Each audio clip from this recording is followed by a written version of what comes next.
Hello everyone, and today we're taking a closer look at a career trajectory that often gets simplified far too easily, because when people talk about Gökberk Demirci, they tend to reduce him to a single breakthrough moment, ignoring the layered progression that actually shaped his position in Turkish television.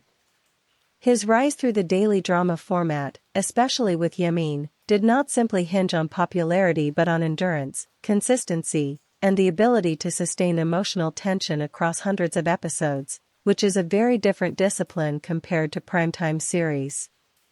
What makes his collaboration with Özge Yagay particularly interesting is that it occurred within a format often dismissed by critics, yet it generated one of the most discussed on-screen dynamics in its category. Their chemistry became a focal point not because it followed conventional romantic tropes, but because it developed gradually under narrative constraints that required subtlety rather than dramatic escalation.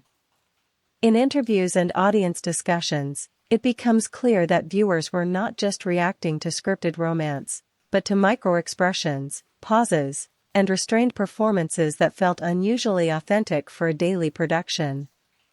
At the same time, when Yagay exited the project and transitioned to different roles, including more mainstream productions, the divergence in their career paths sparked ongoing comparisons about range, ambition, and industry positioning.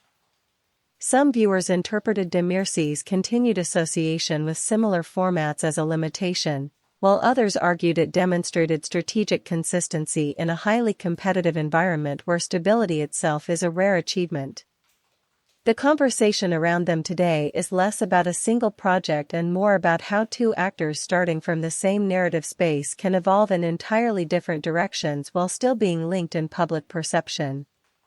So the real question is not who succeeded more, but how differently success can be defined in an industry that constantly reshapes its own standards. What do you think matters more in the long run, reinvention or consistency?